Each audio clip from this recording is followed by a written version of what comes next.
Capítulo 16. Jesus conta uma história aos seus discípulos. Um homem rico contratou um administrador. Ele soube que seu empregado, tirando proveito do cargo, incluía nas contas da casa grandes gastos pessoais. Então, o homem resolveu tirar satisfação. "O que é isso que ouço a seu respeito? Você está demitido e quer uma auditoria completa das contas." O administrador disse para si mesmo: "O que vou fazer agora? Perdi meu emprego, não sou forte o bastante para trabalhos pesados e tenho vergonha de mendigar. Ah, já sei, é isso que eu vou fazer. Então, quando for mandado embora, as pessoas vão me receber em casa." Assim ele fez, um após o outro, chamou as pessoas que deviam para o seu patrão. Ao primeiro disse: "Quanto você deve ao meu patrão?" 100 jarros de azeite de oliva, foi a resposta. O administrador disse: "Aqui está. Pegue sua conta, sente-se ali e escreva 50. A outro devedor ele disse: "E você, quanto deve?" Ele respondeu: 100 sacos de trigo. Ele disse: "Pegue sua conta e escreva 80. Agora vem a surpresa. Sabendo disso, o patrão elogiou o administrador desonesto. Sabem por quê? Porque ele sabia cuidar de si mesmo. Quem sobrevive nas ruas são mais astutos nessas questões do que os bons cidadãos. Eles estão sempre alerta, buscando opções, vivendo da própria astúcia. Quero que vocês sejam astutos assim, mas só para o que é correto. Aproveitem as adversidades para motivar a criatividade. Aprendam a concentrar-se no que importa. Assim, vocês terão uma vida de verdade. Não sejam apenas bons cumpridores de regras." Jesus prosseguiu: "Se você é honesto nas pequenas coisas, será honesto nas grandes coisas. Se você é desonesto nas pequenas coisas, será desonesto nas grandes coisas. Se você não é honesto em cargos menores, acha que alguém irá promovê-lo a gerente? Nenhum trabalhador serve 2 patrões. Ele vai odiar o primeiro e amar o segundo, ou irá valorizar demais o primeiro e desprezar o segundo. Vocês não podem servir a Deus e ao dinheiro." Depois de ouvir isso, os fariseus, que eram obcecados por dinheiro, passaram a olhá-lo com desprezo, tratando-o como alguém indigno. Jesus reprovou essa atitude e disse: "Vocês são mestres em parecer importantes na frente dos outros, mas Deus sabe o que está atrás dessa fachada. Aquilo que a sociedade acha fantástico, Deus, que vê o íntimo, chama de horroroso." A lei de Deus e os profetas alcançaram o auge em João. Agora é a hora do reino de Deus, as boas notícias que atraem homens e mulheres. O céu pode se desintegrar e a terra se dissolver, mas nenhuma simples letra da lei de Deus ficará obsoleta. Usar a legalidade do divórcio como justificativa para a cobiça sexual é adultério. Usar a legalidade do casamento como justificativa para a cobiça sexual é adultério. Havia um homem rico que se vestia com as roupas mais caras, um exemplo escandaloso de consumismo. Um mendigo chamado Lázaro, cheio de feridas, costumava ficar à porta da sua mansão. Lázaro vivia das sobras da mesa do rico, e seus melhores amigos eram os cães que vinham lamber suas feridas. Mas um dia o mendigo morreu e foi levado pelos anjos para junto de Abraão. O rico também morreu e foi sepultado. No inferno, atormentado, olhou para cima e viu Abraão ao longe, na companhia de Lázaro, e implorou: "Pai Abraão, misericórdia, manda Lázaro mergulhar o dedo na água e vir aqui refrescar minha língua. Estou em agonia nesse fogo." Abraão respondeu: "Filho, lembre-se de que durante sua vida você desfrutou do bom e do melhor, enquanto Lázaro só viu desgraça.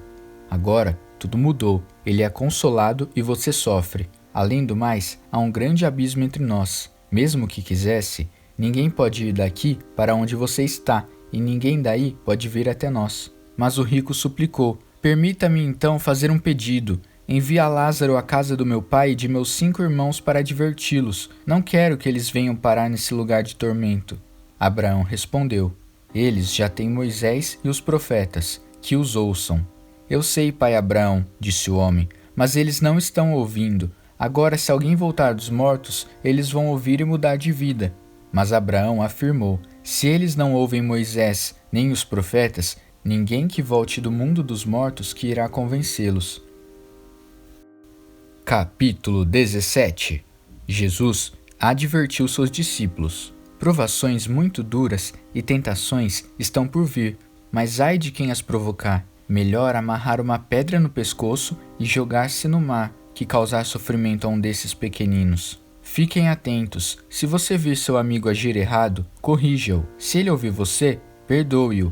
Mesmo que ele erre contra você 7 vezes num dia, e nas 7 vezes disser, sinto muito, não vou fazer de novo, perdoe-o.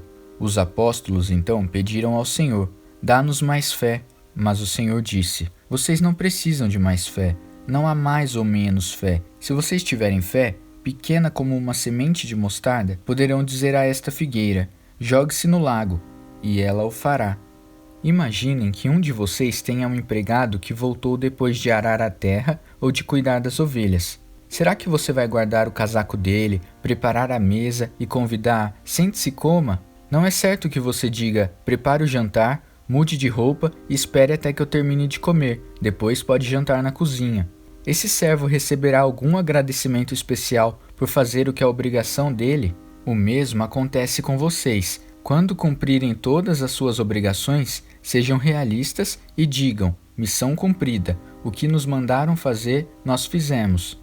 Enquanto caminhava em direção a Jerusalém, Jesus atravessou a fronteira de Samaria com a Galileia. Ao entrar numa cidade, 10 homens, todos leprosos, vieram ao encontro dele. Mantendo certa distância, eles ergueram a voz e suplicaram, Mestre, tem misericórdia de nós. Olhando para eles, Jesus disse, vão, mostrem-se ao sacerdote. Eles obedeceram. Enquanto estavam a caminho, a lepra desapareceu. Quando percebeu que havia sido curado, um deles retornou, glorificando a Deus em voz alta. Agradecido, ajoelhou-se aos pés de Jesus, pois não sabia como expressar sua gratidão. O homem era samaritano. Jesus perguntou, não foram 10 curados? Onde estão os outros 9?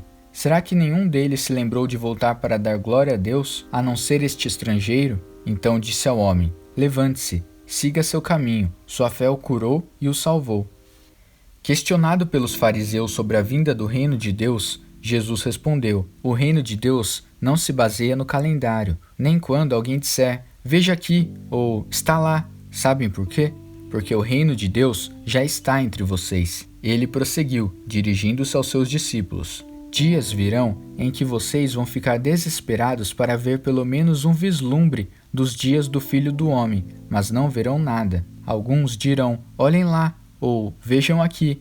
Não deem crédito. A vinda do Filho do Homem não é algo para ver. Ele virá inesperadamente. Como todo o céu se ilumina com um simples relâmpago, assim será no dia do Filho do Homem. Mas antes disso, é preciso que ele sofra e seja rejeitado pelo povo desta geração. A vinda do Filho do Homem será como na época de Noé. Cada um cuidava da própria vida e vivia se divertindo, até o dia em que Noé entrou na arca. Eles não perceberam nada, até que o dilúvio destruiu todos. Aconteceu a mesma coisa no tempo de Ló. O povo era egoísta e só queria se divertir. Até o dia em que Ló saiu de Sodoma e uma tempestade de fogo queimou tudo. Quando o Filho do Homem se revelar, também será assim, surpresa total. Naquele dia, se vocês estiverem trabalhando no quintal, não corram para casa a fim de pegar seja lá o que for. Se estiverem no campo, não voltem para pegar o casaco. Lembrem-se do que aconteceu com a mulher de Ló.